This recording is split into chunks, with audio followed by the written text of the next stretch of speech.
자, 오늘은 한 남자에 대한 이야기로 시작해 볼까 합니다. 왜 그는 모든 것을 버리고 숲으로 가야만 했을까요? 그리고 그 선택이 어떻게 세상을 바꿨을까요? 초기 불교의 기원과 그 핵심 사상을 한번 따라가 보겠습니다.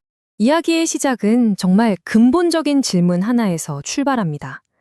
부와 권력, 사랑하는 가족까지 정말 세상 모든 걸 가졌다고 해도 과언이 아닌 한 왕자가 있었어요.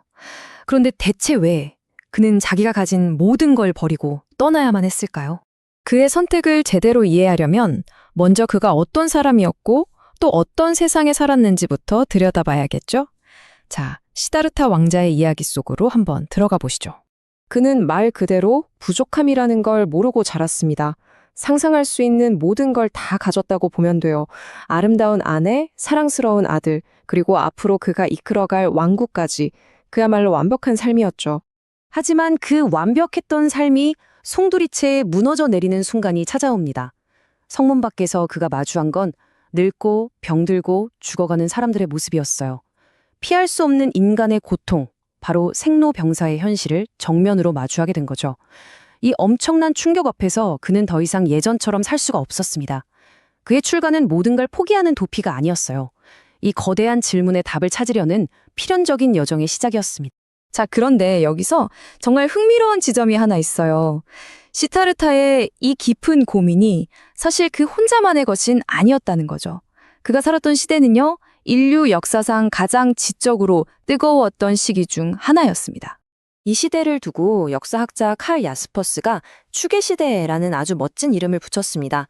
말 그대로 인류 정신사의 어떤 전환점, 중심축이 되는 시대였다. 이런 뜻이에요. 근데 이상하잖아요.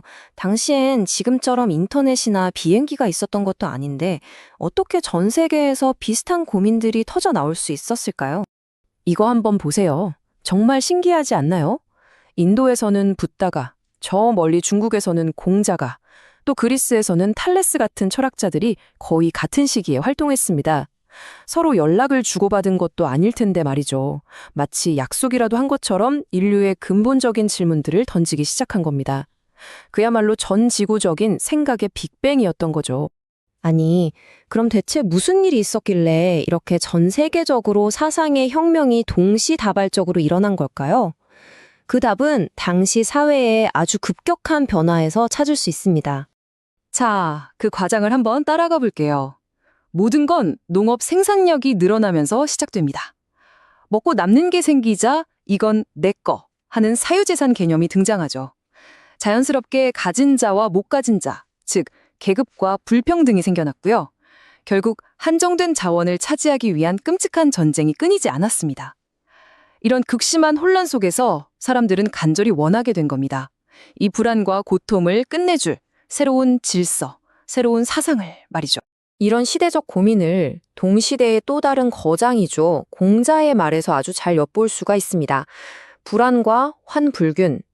문제의 진짜 핵심은 단순히 가난하거나 사람이 적은 게 아니라는 거예요. 바로 불평등과 그로 인해 사람들이 느끼는 불안감.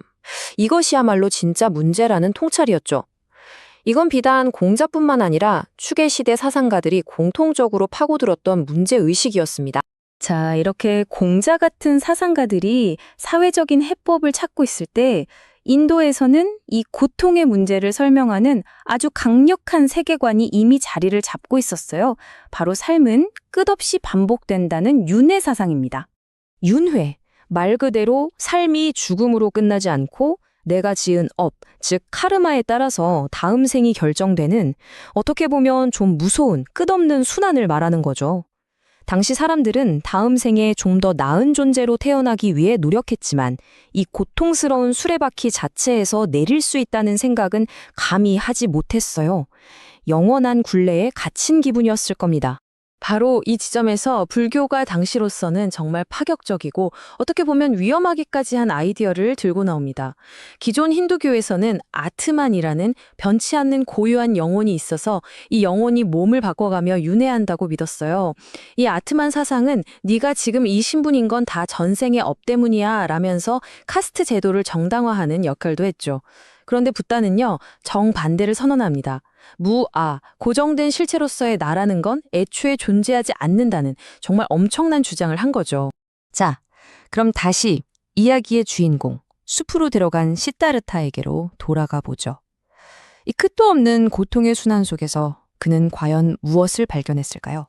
시타르타가 원했던 건요, 그냥 다음 생에 왕이나 부자로 태어나는 그런 소소한 업그레이드가 아니었어요. 이 지긋지긋한 고통의 게임 자체를 끝내버리는 것, 시스템에서 완전히 로그아웃하는 것, 바로 해탈이 목표였던 겁니다. 그리고 그가 마침내 찾아낸 해답의 정수는 열반에 들기 지점에 남겼다는 이 한마디에 압축되어 있습니다. 자등명, 법등명. 이게 무슨 뜻이냐면요. 너 자신을 등불로 삼아라. 그리고 진리를 등불로 삼아라. 이겁니다. 구원을 위해서 저 바깥의 신이나 어떤 위대한 스승에게 매달리지 말라는 거예요. 모든 해답과 열쇠는 바로 내 안에 있다. 정말 강력하고 주체적인 메시지죠. 그렇다면 그 내 안의 열쇠라는 게 구체적으로 뭘까요? 네, 바로 여기서 아까 말씀드렸던 그 혁명적인 개념, 무아, 즉 나는 없다는 사상이 다시 등장하는 겁니다. 우리가 나라고 철석같이 믿고 있는 이 존재가 사실은 영원 불변하는 실체가 아니라는 거예요. 그냥 여러 조건들이 잠시 모였다가 흩어지는 일종의 현상에 불과하다는 거죠. 근데 우리는 이 가짜 나에 너무나도 집착하잖아요. 내 것, 나라는 생각. 바로 그 집착이 모든 괴로움의 뿌리라는 겁니다. 그러니 고통에서 벗어나려면 이 나라는 환상에서 깨어나 그 집착을 놓아버려야 한다는 거죠. 이게 정말 엄청난 생각의 전환인 거예요.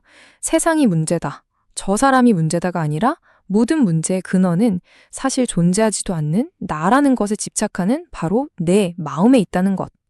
문제의 방향을 180도 돌려서 외부가 아닌 내부를 향하게 한 겁니다. 한 사람의 이 치열했던 고민에서 시작된 생각이 무려 2500년이라는 시간을 건너뛰어서 지금까지도 수많은 사람들의 삶과 정신세계를 바꾸고 있는 거죠.